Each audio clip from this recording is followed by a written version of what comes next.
As we get closer into the offseason, who should the Royals look into extending? I'll give you my thoughts next on Locked On Royals.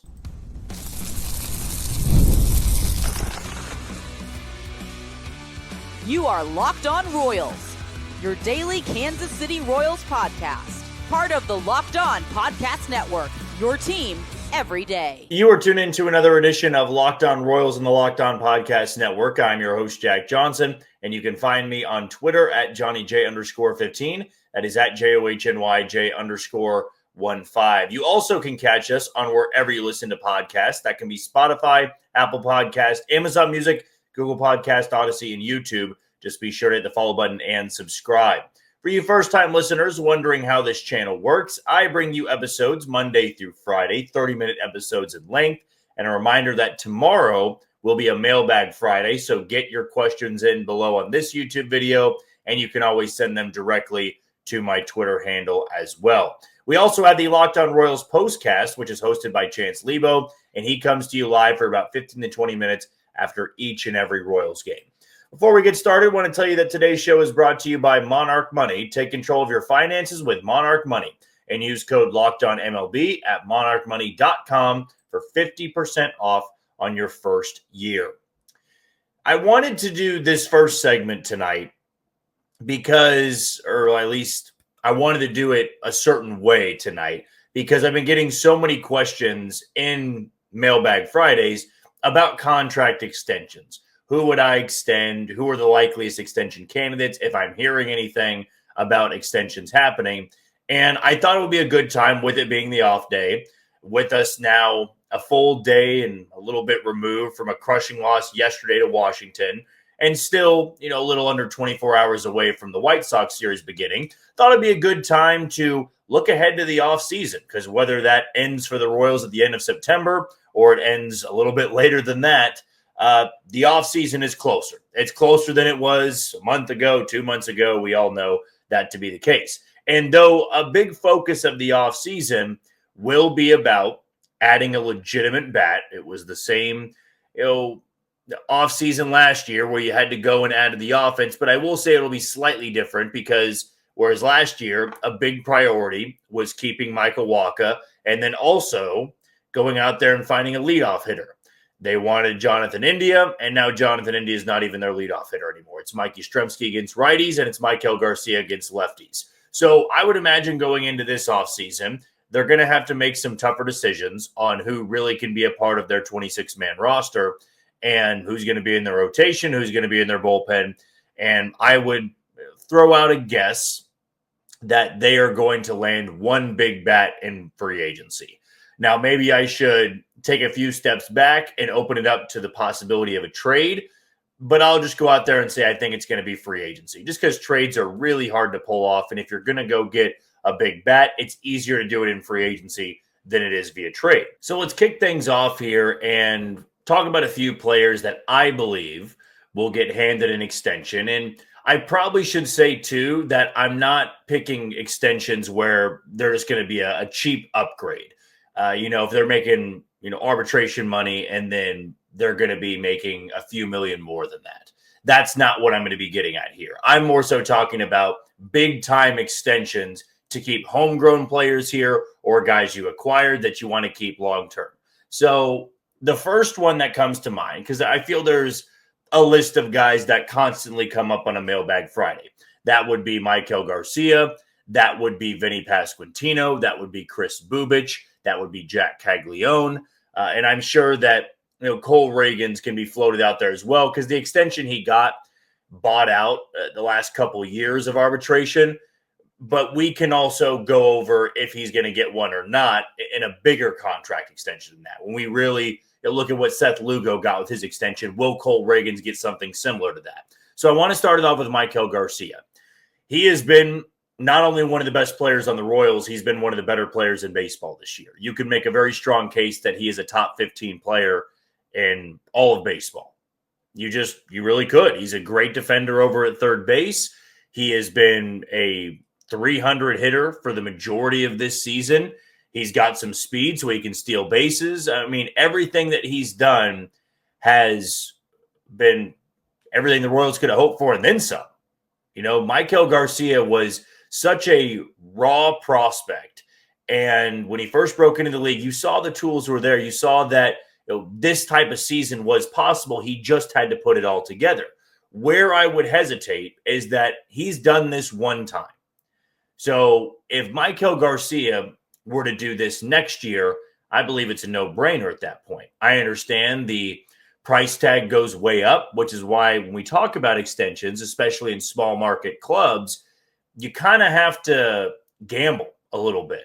Well, if you believe he can do this again, now's the time to give him the extension, because he may look at this type of season and say, man, it'll be smart to cash in on an extension now to get locked up somewhere instead of reverting back to what I was in 24 or 23 and then not getting that big time contract. I mean, he's 25 years old. So the Royals probably love him as a contract extension because you can give him 4 or 5 years and you're playing out his prime. You also run the risk if you give him a deal that's quite expensive and he reverts back to what he was in 24, that's going to be a contract that hurts you a lot. Because I've never really believed that he is a third baseman, just because third basemen have to have a little bit more pop than he does. He can get there, but I feel that we all know that Maikel Garcia's strengths are defense, speed, and being more of a contact hitter. If the Royals want to play it that way, I'm really not going to fight it, because am I going to be disappointed in a 300 hitting third baseman that probably will hit 15 home runs a year? I'm not going to. Not with as good as he is defensively and what that left side of the infield can be for years. I'm going to say that they're going to wait and see maybe one more year. And if it's a little bit worse than what he was this year, I still think that that can be a contract extension worthy player. But I just don't know if you give a guy a 4 or 5 year deal because of one season. Not that it's the same player, but the Royals did do that with Hunter Dozier. And again, I don't believe they're going to have the same careers, but Hunter Dozier had a really good 2019. He got the 4-year deal, and we all know that turned out. Sometimes you just need to wait and see if they can do it one more time. And maybe, I mean, who's to say you can't do an extension middle of the season? If he starts playing really well, the first half of 2026, maybe that's when you give him the extension. But for this offseason, I'm going to lean toward a wait and see with Maikel Garcia. Number 2 on this list, Vinny Pasquantino. I do feel that he is going to be due for an extension this offseason, because now you've seen multiple years where he's been a slightly above league average bat. He plays a fine first base, and he really is one of the heart and soul guys of the team. He's a fan favorite. You got the Sasquatch out in left field. I feel very confident that Vinny Pasquantino is going to get some form of an extension. Now, I don't want to go back on what I said to open the podcast with, which is, well, I'm not going to say, well, yes, he can get a 3-year extension, just very cheap, making a little bit more money than he is right now. No, I do believe it'll be a healthy extension, and I have to go and look at what the first base market would be. But I would imagine that Vinny is going to get something like that this offseason. He's now proven multiple years he's able to be that middle of the order bat guy. He's a leader of the team, kind of feels that he is due for a long-term commitment in Kansas City, and I would say that he probably wants to be here. Third on the list, Kris Bubic. This one's a little bit trickier. He is going to be expensive if he signs that contract extension, and the health does concern me. I feel that you can get a multiple-time All-Star in Kris Bubic. I really do. And I feel the Royals believe the same thing. But is he going to be that guy you give a 4 to 5 year deal to, and he just can never finish out a season? He might be really good in April and May, but you can't count on him for June, July, and August. I still want to believe, with a contract year coming up, that they can work out something and it can be team-friendly, because Kris Bubic, unfortunately, doesn't have the leverage of saying, well, I'm worth 20 to 25 million when he hasn't been a efficient pitcher for an entire season yet. And that does hurt to say, because I love Kris Bubic and I believe he can be a great piece for this rotation for years to come. You also have Michael Wacha under contract, and you've got Seth Lugo under contract, and you've got Reagan's under contract, and you're going to have Berger, and you're going to have Kolek, who we'll talk about. You've got a lot of options. Noah Cameron, I didn't even bring him up.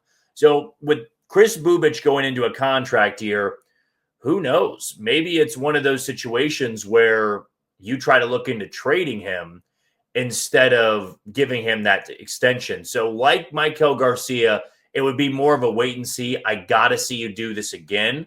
But I also could see a world in which he gets dealt in the offseason. You've got Noah Cameron. You've got Ryan Berger. You've got Reagans coming back, Lugo and Waka. You got a lot of arms. And pitching is the lifeblood of this team. And it also can help them get some legitimate bats for the lineup. So I'm going to say no with Chris Bubich. The next one on our list here is Cole Reagans, and then we'll wrap it up from there. He did just get the 3-year deal. So I'm going to say no for this offseason. There would be no need to renegotiate it. He hasn't been good this year. He hasn't been available. And when he was available, he was a much different pitcher than he was in 2024. Really, the only guy that I see getting that extension is Vinny Pasquantino at this point in time. Things can always change. I would hope to be wrong on Garcia because I would love to see him in a Royals uniform for years to come. But my gut tells me as of August 14th, Vinny Pasquantino will be the guy to get the long-term extension in Kansas City, where the other guys, either they're just going to keep him on the contract they have, or they'd be looking to move him in the offseason. Let's take our first break of the show. When we come back, I want to talk about Stephen Kolek and the Royals starting rotation. Personally, I'd love to see him get some starts the rest of the way, and I'm going to tell you why next on Locked On Royals. You are tuned into Locked On Royals and the Locked On Podcast Network. I'm your host, Jack Johnson, and you can catch us on wherever you listen to your podcast. Going to tell you about the title sponsor in Monarch Money. Most people can't name all their financial accounts or even what they're worth, whether it's 401ks, properties, or investments. And when you don't have the full picture, you can end up leaving money on the table. That's why there is Monarch Money. It's an all-in-one personal finance tool that brings your entire financial life together in one clean, easy-to-use interface on your laptop or on your phone. Monarch does the heavy lifting for you. You can link all of your accounts in minutes, see clear data visuals, get smart categorization of your spending, and finally feel in control of your money without ever touching a spreadsheet. Don't let financial opportunities slip through the cracks. Use code LOCKEDONMLB at monarchmoney.com in your browser for half off your first year. That's 50% off your first year at monarchmoney.com with code LOCKEDONMLB. The Royals rotation is pretty crowded, especially with Michael Lorenzen coming back this Saturday. Cole Reagans might return at some point before season's end. If it gets to the middle portion of September and he might be ready to go, I guess it does matter where the Royals are in the wild card standings. I'm just not holding my breath. And I want to say that I've said that before. I'm hopeful he can return. The Royals also have an abundance of arms where they don't need to rush him back. Health for next year needs to be the most important thing for Cole Reagans. And if you want him to be the 2024 form, the last thing you need to do is rush him back out there and him re-aggravate something. And as things stand, August 14th, you've got Seth Lugo still in the rotation. You've got Michael Waka. You've got Noah Cameron, Ryan Berger, and Michael Lorenzen has now replaced Bailey Falter in the starting five. Bailey Falter is going to the bullpen, and I saw some pushback from people that follow me on this podcast, but it's very simple, and Andy Rogers pointed this out on Twitter. He's out of options. You can't send him down to Omaha to get stretched out and have Stephen Kolek come up and you just do that simple swap. Ryan Berger did have options. You're not pulling Ryan Berger out of the rotation after what he's done through 2 starts. I just want there to be a scenario in which Stephen Kolek can get up to Kansas City and you see what he has to offer. If you go back and watch him pitch in San Diego, you saw that he was a ground ball heavy pitcher. I mean, he had good movement on his stuff, had a little bit of that kick change, had a pretty firm sinker, and had a really good sweeper as well. Like, the stuff was noticeable in the same way that it was noticeable with Ryan Berger. I understand why he went to AAA and the other guys got the nod. Ryan Berger has more upside than Stephen Kolek. Bailey Falter was out of options. He had to be in the rotation, and you wanted to see what he had in the rotation before you made this switch with Lorenzen and Falter going to the bullpen. With Kolek now, you've kept him stretched out in Omaha, so he could start in Kansas City. Just comes down to what you want to do. Do you want to go with a 6-man rotation? If Lorenzen doesn't pitch as well, is that how you make the switch? Because tomorrow before the game, my take is that Bailey Falter's going to be in the bullpen. Lorenzen, or you don't even need to make the move until Saturday, so I take that back.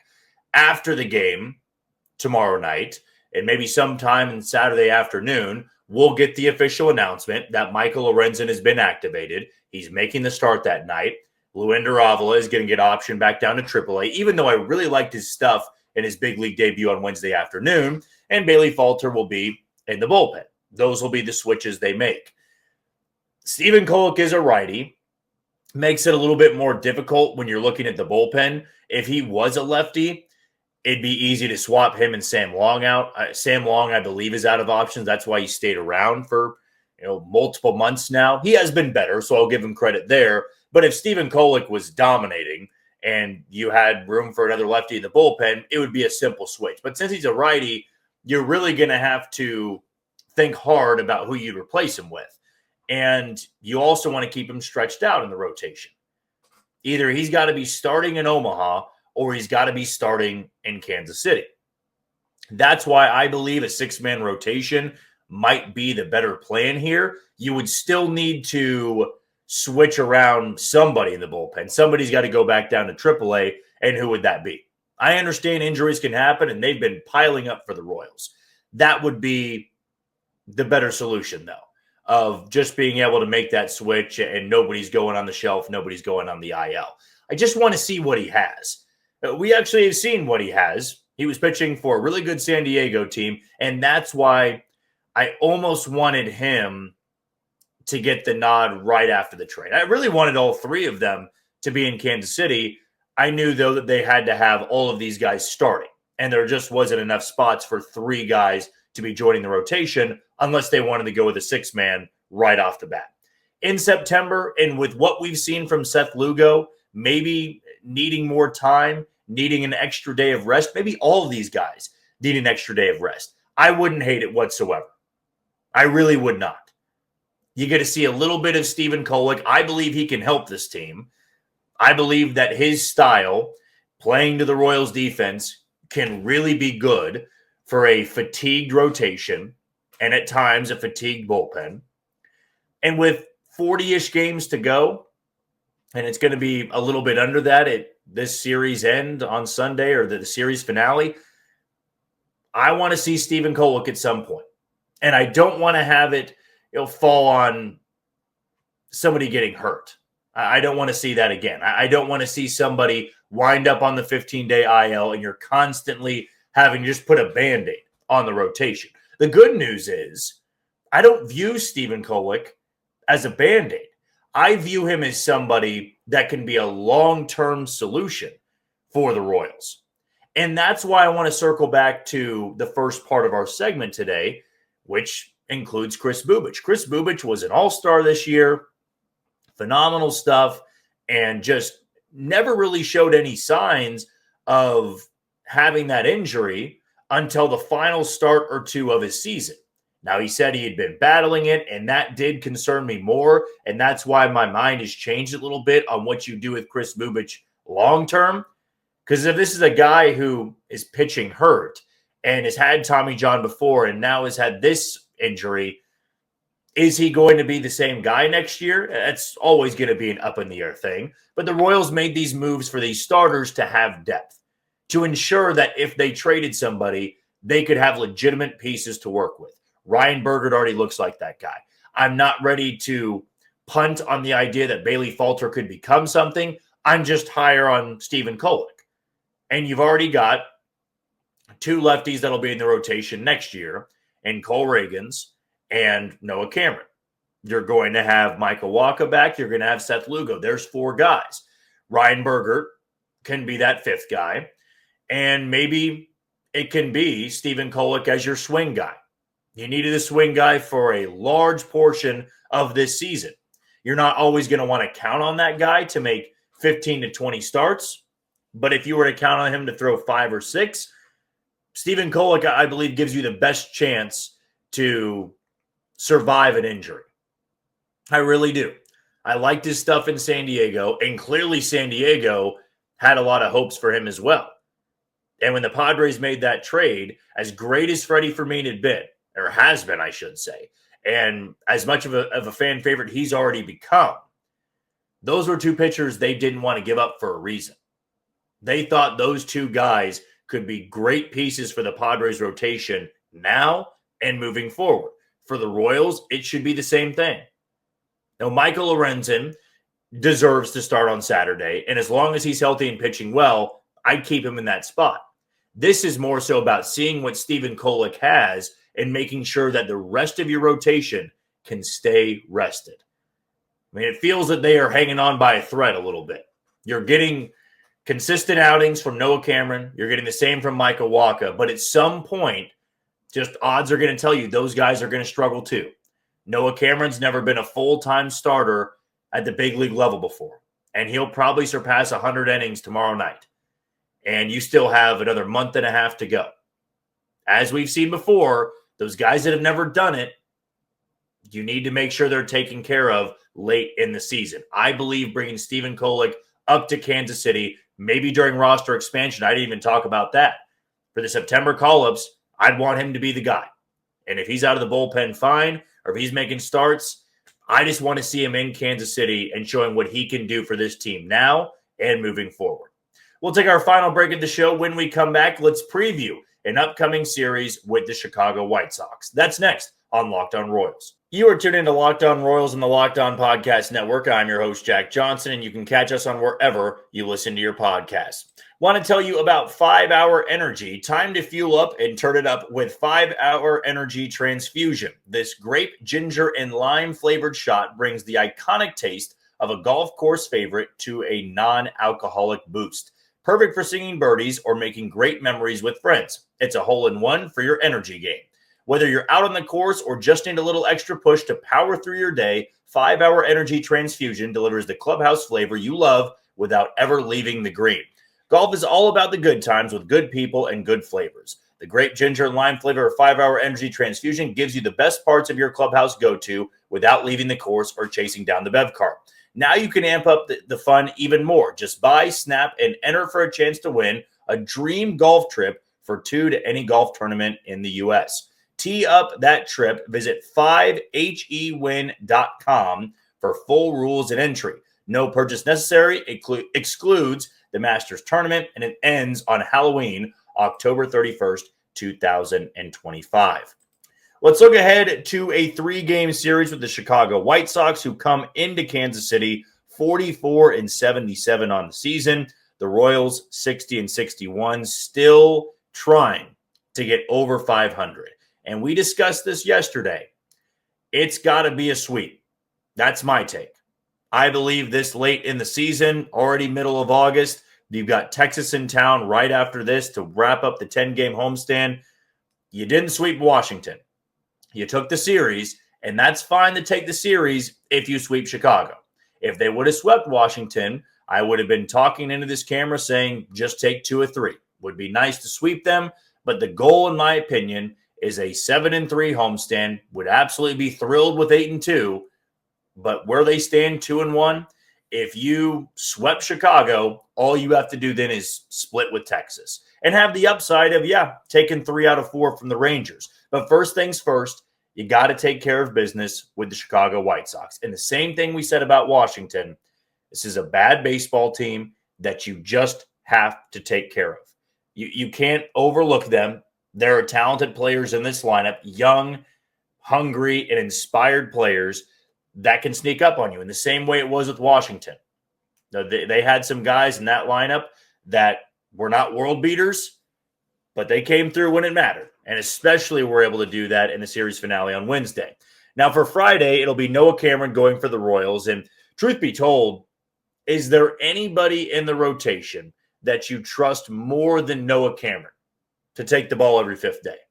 Micah Wacha deserves his praise. He deserves his flowers. Noah Cameron has been lights out. He has been exceptional in his rookie season, 6-5 with a 2.52 ERA. He needed to even up that series in, where was that in his last start? Minnesota, that's right. And he went 5 2/3. Wasn't as sharp in this one, gave up 6 hits, walked 2, but no earned runs. He did give up 4 earned against Toronto, but that was coming out 5 shutout innings against Cleveland. and a start that he really needed to be sharp as well. So I love putting any little money down or just having the confidence. If I want to go to a game, I always hope that Noah Cameron's throwing, because you either know they're going to be in that game or the Royals are going to win and he's going to dominate. And I get that feel for tomorrow night. He's going up against Aaron Savale. We've talked about him before on the podcast, thought that he might be a trade target for the Royals around the deadline. Didn't end up happening because the White Sox didn't even try to move him, it looks like. But you talk about an earned run average that shot up after one start. Savale was throwing fantastically over like a 4 or 5 start stretch. In fact, if you were to go back to, I believe it was July 20th. Yeah, July 20th, he throws 6 shutout innings against Pittsburgh. He then throws 5 shutout innings against the Cubs of all teams. He then throws 6 1/3 shutout innings against the Angels. So 3 straight starts. He doesn't allow a run. He faced Cleveland back on August 8th, and he gave up 9 earned runs and 3 1/3. He gave up 8 hits, walked 2, did manage to strike out 6, but was shelled by the Guardians. And his ERA went from 3.99 to 4.91, almost an entire run because of that outing against Cleveland. So he's not really rolling in hot, but you do have 3 really good starts and 1 really bad one. What's more likely for tomorrow? Is he off again, or is he going to go back to what he was doing to those other 3 teams that he faced, where he threw shutout ball over 5 and 6 innings of work? It's not an overpowering arm the Royals will be facing. That does give me some concern, but they have faced Savale before. Here's a couple of the guys that have some experience with him. Adam Frazier is hitting 143 in 14 at-bats. Michael Garcia is 1 for 10. Randall Grichuk's 1 for 3. Jonathan India is 0 for 6. Kyle Isbell is hitting 077 in 13 at-bats. Vinny Pasquantino is just 2 for 9. Salvador Perez hitting 250 in 16 at-bats. Bobby Witt Jr. hitting just 220 at-bats. And Mike Yastrzemski is 1 for 5, though he does have a home run off of Savale. So does Salvador Perez, Vinny Pasquantino, and Kyle Isbell. A lot of that, though, came from success when he was with Cleveland and when he was with Tampa. But the Royals do not have the greatest of numbers against Savale in his career. Still, he's not going to blow it by you. He does have a really good cutter, and he can pair nicely with that slider. But if he is anything like he was against Cleveland, the Royals should have no issue in scoring runs tomorrow night. Only guy to have any at-bats off of Noah Cameron was Curtis Mead when he was with Tampa Bay earlier this year, and he was 1 for 3. Looking ahead to Saturday's game, that'll be a 6:10 first pitch. Michael Lorenzen will be making his return to the mound. He is 5-8 with a 4.61 ERA, and the White Sox are going to be sending Sean Burke, the 25-year-old, to the mound, who has a 4.26 ERA and 114 innings of work. In his last 5 starts, he's got a 4.36 ERA. Not going to work that deep into the game. Back on August 9th against Cleveland, he only worked 3 1/3, gave up 5 hits, 2 earned runs, did strike out 7, and he struck out 7 against the Angels as well in 5 innings of work, gave up 3 earned. And then against the Cubs, he struck out 8 and 4 2/3 innings of work and gave up just 2 earned runs. And as I said, for the year, he's got a 4.26 ERA. Last 7, 4.36. Last 15, 4.22. And then again, over the course of his entire season, that 4.26 ERA has appeared out of the bullpen, has made starts as well. But that's who the Royals will be going up against, the big Sean Burke, 6'6", 240 pounds. As for the matchups in this one, for the Royals that have seen him, you've got Michael Garcia, who's 0 for 2. India is 0 for 3. Kyle Isbell's 1 for 1. Vinny is 2 for 3. Salvador Perez is 0 for 2. And Bobby Witt Jr. is 0 for 3.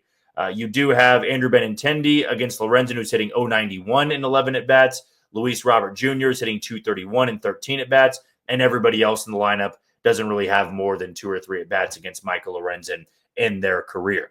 And then on Sunday, the series finale, it'll be Ryan Bergert throwing for Kansas City. And it will be Davis Martin throwing for the White Sox. Really, really good changeup. He just has not been as sharp over the last 7 outings. Against Cleveland, he did go 5 innings, gave up 3 earned. Against Seattle, he went 5 innings, gave up 5 earned. And then against Philadelphia, gave up 2 earned and 5 2/3 innings of work.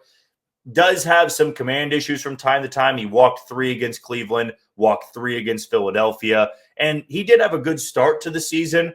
I actually was very intrigued by him way back in April. And right when the Royals were coming to Kansas City, I believe he did make a start against the Royals, and it didn't go the way I thought it was. I thought he was going to dominate Kansas City, and that's not what really happened. He went 4 1/3, gave up 4 earned runs on 7 hits, and struck out only 2 guys. I thought he had lights out stuff going into that series, but he just wasn't really able to carry that magic over in his first visit to Kauffman Stadium back on May 8th. He did respond well from that, and going into July, he actually had a 3.79 ERA, but it's all been downhill from there. He had a 7.20, or still does have a 7.20 ERA in 2 starts so far in the month of August. So he's going to be going on Sunday for the White Sox. Again, Ryan Bergert will be throwing for the Royals.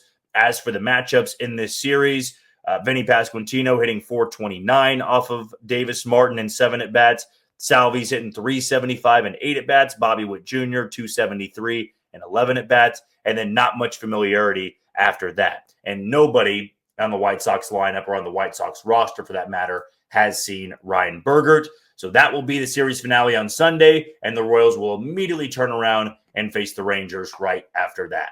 Well, that's going to do it for another edition of Locked On Royals and the Locked On Podcast Network. I've been your host, Jack Johnson. Thank you for making Locked On Royals your first listen today. For your second, find the all-new Locked On MLB Game Night. Every game, every night, all season long. Get local analysis on a national scale and find MLB Game Night on Locked On MLB on YouTube or wherever you listen to your podcast. Tomorrow, it'll be a Mailbag Friday, so get your questions in. But until tomorrow, you take it easy, Kansas City.